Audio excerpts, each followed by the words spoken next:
In 2020, a Ubisoft employee leaves a secure, steady job to chase his dream, to create a type of game that major studios had quietly abandoned, a game inspired by the ones he grew up with. He wanted to make a high-fidelity turn-based RPG. 5 years later, that dream became reality. What followed went far beyond expectations. A debut game from an unknown studio became a critical and commercial breakout, sweeping more awards than any game ever before and making Sandfall Interactive one of the most talked about developers. And as Clair Obscur stepped into the spotlight, Square Enix, the publisher behind Final Fantasy games, was forced to confront an uncomfortable question. How did a small debut studio succeed at making the type of game that a giant publisher has left behind? Since the dawn of gaming, one debate has never ended: turn-based or real-time action. For decades, Final Fantasy stood as a pillar of turn-based role-playing games. It became one of the most influential series ever made, shaping genres, consoles, and what games could achieve. It was created by Hironobu Sakaguchi. At the time, Square was struggling. Several games had underperformed and the company faced financial trouble. Sakaguchi believed this next project might be his last, his Final Fantasy, and it saved Square from bankruptcy. However, as often happens with successful games, the leadership looked at it and thought, maybe Final Fantasy shouldn't be so final. To this day we have at least 16 mainline Final Fantasy games. The only final thing about Final Fantasy is that since the first game, no mainline title shares a universe. In an interview, Sakaguchi admitted that he hates sequels, and that's why every single Final Fantasy had a new set of characters, a brand new story, and different systems. The first 6 games were released on 2 early generations of Nintendo consoles, from 1987 to 1994. They took Sakaguchi from what he believed will be his farewell project to turning Square from a struggling developer into one of Japan's most promising game studios. From the very beginning, Final Fantasy refused to settle on a fixed formula. Final Fantasy sought constant innovation, experimenting with turn-based combat, exploration, and narrative depth. Each game improved on the last while still respecting its roots. And here we go. 1997. This was the year when Final Fantasy became a global phenomenon. It was a big step forward in cinematic presentation, dynamic camera angles, beautiful for the time pre-rendered background that looked stunning for 1997, and characters that remain some of the most iconic in the series even today. Iconic enough that the game is now being reimagined as a full remake released across 3 separate titles. Originally released as a single game, Final Fantasy VII shipped on 3 CDs, an enormous amount of data for the era, especially compared to Nintendo's cartridge-based consoles. Much of that space was used for full motion video and high-quality assets that simply weren't possible on cartridges. Yes, friends, I'm talking about this. Because of that technical ambition, Square moved the series to PlayStation, beginning a partnership that will define both brands for years. For a long time, Final Fantasy became the system seller that will help define PlayStation's success. Final Fantasy VII was huge in every sense: an expansive world map, an ambitious story, and a sense of scale that constantly surprised players. It was a genre-defining technical and creative milestone. It was also one of the most expensive games ever made at the time, with development and marketing costs estimated to be $80 million, a massive amount for the 90s gaming industry, long before bloated AAA budgets became the norm. The gamble paid off. Final Fantasy VII has sold an estimated of 15 million copies worldwide, making one of the best-selling and influential JRPGs ever created. Its impact was enormous, reshaping expectations of what a role-playing game could be, and setting a bar that Square will spend decades trying to reach again, and probably never will. During the development of Final Fantasy VII, Square learned an important lesson. Modern game development was becoming longer, more expensive, and far more complex. The studio didn't want long gaps between major releases. Final Fantasy VIII was positioned as a stylistic continuation of Final Fantasy VII, a technological push forward, with a more modern, realistic visual style and a heavier focus on spectacle and scale. Final Fantasy IX, on the other hand, was a deliberate return to the series' roots, a classic fantasy world, a more cartoony, stylized art direction, a clear homage to the earlier Nintendo-era Final Fantasy games. For longtime fans, this felt intentional. But coming off the success of Final Fantasy VII and Final Fantasy VIII, some players weren't impressed. To an audience increasingly drawn to realism and maturity, Final Fantasy IX's visuals were sometimes perceived as too light, even childish. The reception reflected that divide. Final Fantasy VIII was visually ambitious and commercially successful, while Final Fantasy IX was met with warmer critical reception and is often cited by Sakaguchi as his favorite, but it sold nearly 60% less copies. The direction for the series was clear. Players at the time wanted more realistic, mature and cinematic experiences, and that moment will fully crystallize with Final Fantasy X. The most challenging part was, well, actually there were a lot of challenges, particularly getting the details of facial expressions and the movement of hair and clothing. The time it took for a scene depends on the complexity of that scene. The shortest time was 2 to 3 weeks. Most of the time, though, it takes about 1 or 2 months. The longest scene we rendered took about half a year.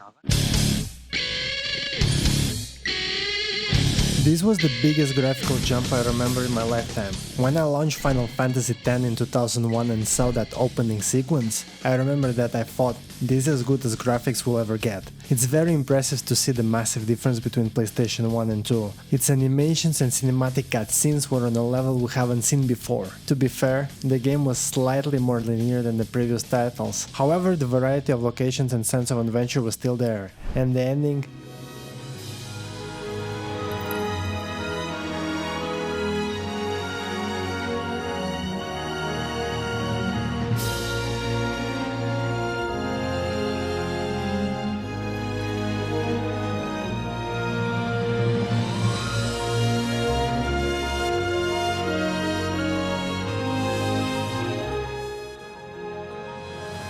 The game sold over 21 million copies, becoming one of the most successful Final Fantasy games. It was the last game of the Sakaguchi era.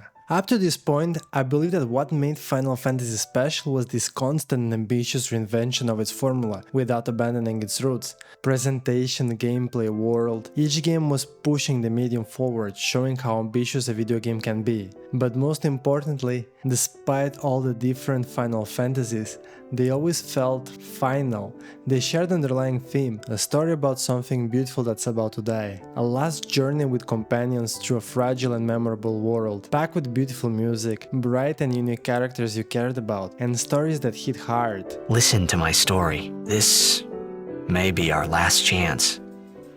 After the release of Final Fantasy X, Hironobu Sakaguchi began departing from Square, officially leaving in 2003, following the financial failure of the live-action movie Final Fantasy: The Spirits Within. At the same time, Square and Enix officially merged to form Square Enix. The two companies had a very different approaches on how to develop games. Square used to rely on in-house development teams and strong creative leads like Hironobu Sakaguchi. Enix, on the contrary, traditionally founded external developers and focused on leaner and more efficient publishing. Composer Nobuo Uematsu later described conditions at Square post Sakaguchi as awful. He left and the organization suddenly collapsed. I thought to myself, oh no, I should get away from here.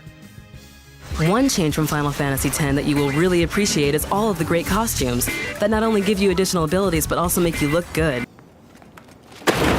I think Final Fantasy X Part 2 is when things started to feel different. It was the first direct sequel to mainline Final Fantasy, something that was never done before, and it was...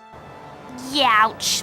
The tone was drastically different from Final Fantasy X, characters felt inconsistent, the game leaned heavily into the over-the-top fan service, something that definitely found an audience, but felt awkward and out of place. You must dance. Our sanity depends on it.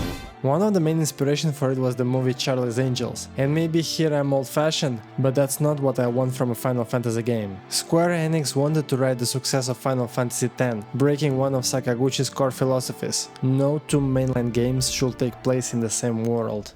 From this point on, Final Fantasy continued to reinvent itself, but instead of setting new trends, it felt more like it was chasing what was popular in the game industry at the time. Final Fantasy XI marked the series' entry into the RPG space, drawing inspiration from games like EverQuest, and many at Square used to believe that MMOs will be the future of gaming. The XII was once again a single-player game, but this one felt quite different from the previous ones. Its story focused heavily on political conflict and large-scale power struggles, moving away from the more personal, character-driven, emotional arc the series was known for. Some party members barely felt relevant to the main story. Its command at time received quite a divisive reception.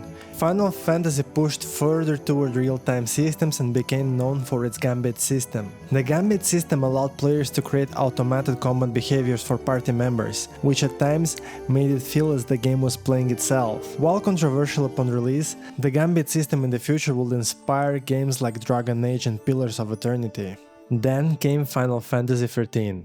The one who once again broke the rule. No two mainline games should take place in the same world. Final Fantasy XIII ended up being a trilogy. The trilogy was directed by Motomo Toriyama, the same director as Final Fantasy X Part II. During development, Toriyama reportedly asked character designer for a female version of Cloud. And to me, that says a lot. Final Fantasy XIII heavily prioritized spectacle and cinematics over player expressions. It went all in on presentation, clearly aiming to create the kind of cultural impact that Final Fantasy VII and X once had. But the main issue was the game's structure and pacing. For nearly 30 hours, the game is essentially a narrow corridor, a very long dungeon before it finally opens up. It felt like a very long tutorial. The sequels didn't help. While Final Fantasy XIII Part II and Lightning Returns improved exploration, their stories grew increasingly inconsistent. Also, each sequel sold worse than the last.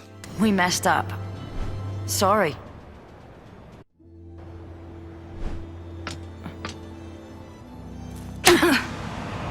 Ironically, the most successful Final Fantasy since the VII will end up being Final Fantasy XIV, an MMORPG. The first years were rough. Square Enix ended up shutting down the servers and make a whole relaunch, which ended up being the right decision.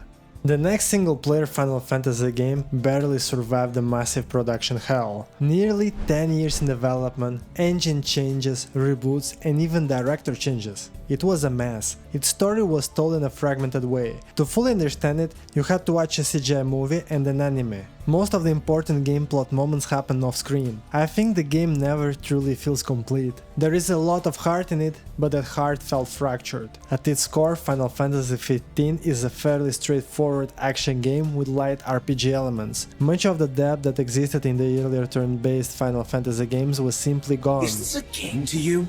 Sort of. Just trying to level up here, dude.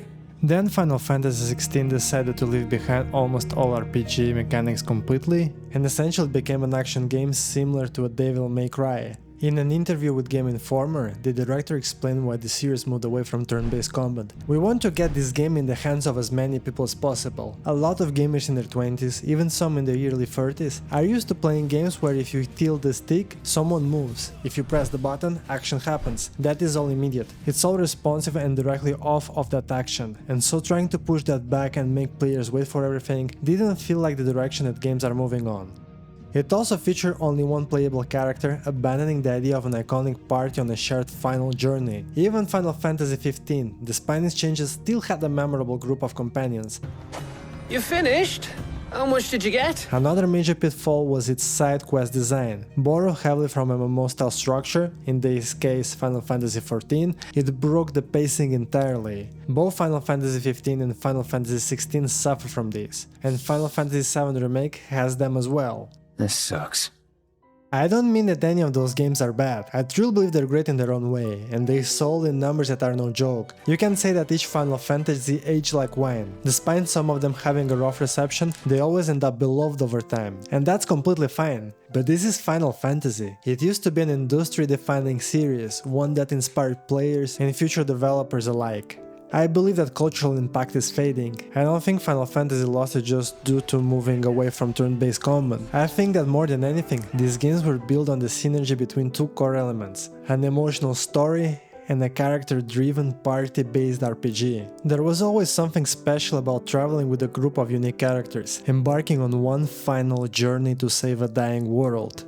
But somewhere along the way, that feeling was lost. In its constant need to evolve, Final Fantasy slowly became something so different that it was hard to recognize what it once was. Final Fantasy XVI had a strong launch, selling over 3 million copies, but Square Enix later admitted that its mid and long-term sales failed to meet expectations. At Square Enix's recent shareholder meeting, one major investor suggested that the company should return Final Fantasy to its turn-based roots. They even publicly released a 100-page document titled "That Excitement Once Again," criticizing Square for losing its cultural impact in the industry. The document also stated that the reason Final Fantasy XVI was not the success they had hoped for was low quality that betrays the fans' expectations. It further asked why Square doesn't listen to its fans and why it keeps replacing the turn-based and active time battle systems that Final Fantasy players love. It's over. We are screwed. It's 2025. 2 years after Final Fantasy XVI comes out Clair Obscur Expedition 33. A debut title from a small, unknown studio in France. Turn-based, full party control, character-focused plot, all wrapped in a fragile, beautiful, dying world with an emotional story. It's crazy to think that the debut game from Sandfall Interactive was strategically picked to release in a window when no other RPG was supposed to come out. Except... I have seen the gates of oblivion. Just to be undercut by a shadow drop of the Elder Scrolls Oblivion. And despite it coming at the same day, it didn't matter. The game became a global phenomenon. It sold 1 million copies within 3 days. Its soundtrack topped global charts, and at the Game Awards, Expedition 33 won 9 awards, including Game of the Year, and becoming one of the most awarded games in modern history. To top that, French president praised the game as a point of national pride, highlighting its cultural impact beyond gaming. The developers even got named Knights of the Order of Arts and Letters by French Ministry of Culture. How is it even possible that seemingly unknown studio comes out of nowhere with a game like this? It all started in 2019. 1 year before the pandemic, the development of Clair Obscur began. It was started by Guillaume Brochet, a former employee at Ubisoft who got inspired to create a game while experimenting with Unreal Engine in his free time. By the way, he is not a developer by trade, he worked before in management. A year later, in 2020, he left Ubisoft and went on to form Sandfall Interactive, alongside Francois Maurice and an old friend and fellow Ubisoft developer Tom Guillermin. His motivation was simple, he wanted to create something new, to create the kind of game that he loved while growing up, a type of game that wasn't getting that much attention from modern AAA production, a high-fidelity RPG inspired by Final Fantasy and Lost Odyssey. According to Brochet, he couldn't even pitch this type of project at Ubisoft. It would have taken at least another decade climbing the corporate ladder before he could. I don't know about you people, but I don't want to live in a world where someone else makes the world a better place, better than we do. In 2020, Sandfall Interactive was born. This all happened during the COVID-19 pandemic, when many creatives were stuck at home looking for something meaningful to work on. They recruited the team in unconventional ways. For example, Jennifer Swedberg-Yan met the team after replying Guillaume's Reddit post looking for voice actors. She later became the game's lead writer, despite having no prior experience writing for games or any formal writing education. The game's art director was discovered on ArtStation. Brochet was simply browsing artwork he liked, and when he found something he loved, he reached out directly. The same story applied to the music. Composer Laurent Testard had no formal musical education and no prior game credits. He was discovered on a small game music forum where Brochet simply liked his music. Before Expedition 33, he was working as a guitar teacher, composing game-inspired music in his free time. J'ai lu des commentaires sur la musique qui m'ont fait pleurer. C'était très fort de ressentir que la musique les avait atteints et que ça pouvait toucher des gens dans le monde entier et que ça y est, c'était sorti, c'était plus juste avec moi pendant 4 ou 5 ans, mais que ça avait un petit peu atteint d'autres personnes et des joueurs. We have, I think, an amazing team, mostly junior people, but they're incredibly invested in the project and extremely talented. Somehow it worked, which still makes no sense to me after all these years. Sandfall Interactive eventually formed a core team of around 30 to 35 developers. If you remember, when Expedition 33 came out, there was this legend going around. A small indie studio from France with just 33 people and no funding releases the Game of the Year. And the Game of the Year is... Mon ami Clair Obscur, Expedition 33! There is no publicly disclosed full budget, only vague estimates that don't include marketing or voice acting, since those were covered by the publisher. The last number floating around is roughly 10 million. And while the studio had a small core team, the reality of how this game was possible looks more like this. They secured publisher support from Kepler Interactive, which helped them bring in recognizable talent, including Charlie Cox for voice acting and Jennifer English, previously known for Shadow Heart in Baldur's Gate 3. They also brought in external specialists, including a team of Korean freelancers that work remotely on combat animations, as well as dozens of musicians who contributed to the soundtrack. On the technical side, they took advantage of new modern tools. Things like iPhone-based motion capture, which simply didn't exist a decade ago, and they were clever with how they used Unreal Engine, repurposing and modifying existing assets to avoid a lot of tedious production work. That said, there was also a bit of controversy surrounding their use of AI. Sandfall Interactive was criticized for the use of generative AI placeholders that accidentally remained in the final build. These led to the game being disqualified from the Indie Game Awards. The assets were later patched out, and the studio stated that generative AI was not used to create any game assets. Hey, we're not Nevrons! Talking about the combat, they stuck with turn-based combat, with a twist. Hesitation is defeat. Turn-based combat inspired by Sekiro, and somehow it worked. They introduced a timing-based parry system, dodge windows, and jump counters that made defense active, tense, and incredibly satisfying. And it works so well that other developers are already taking inspiration from it. There is at least one upcoming game whose combat looks very similar to Expedition 33. Perhaps we might be even on the verge of a whole new decade of Expedition likes.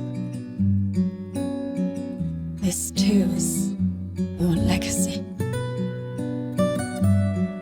In a way, it's yours too. But more important than mechanics was the feeling.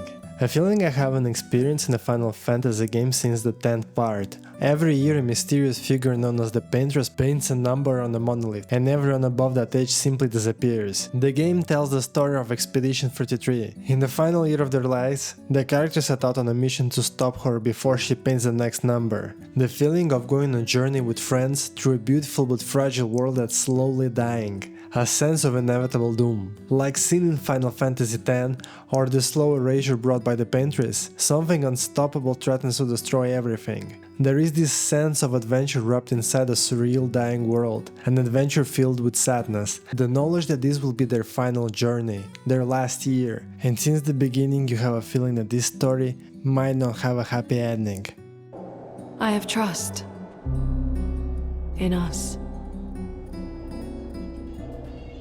Expedition 33 might end up changing the game industry, starting with Square itself. Remember when investors suggested that Square Enix should return Final Fantasy to turn-based combat? Well, it seems they may have taken that seriously. After the success of Expedition 33, they invited Sandfall Interactive for what they described as an exchange of ideas. I can't say for certain this is about the return of turn-based combat, but it does feel like Square Enix sensed that Sandfall Interactive tapped into something Final Fantasy had left behind, some lost magic we haven't seen from Square in quite a while. And honestly, that's a brave move. Seeing a major publisher listen to a new studio in an attempt to learn and improve is actually very encouraging. Maybe one day we'll find out what they talk about. Could this mean that Final Fantasy might even one day re-envision its past, return to turn-based combat? Maybe, but even if it doesn't, I still have Sandfall Interactive to look forward to, and I can't wait to see what they create next.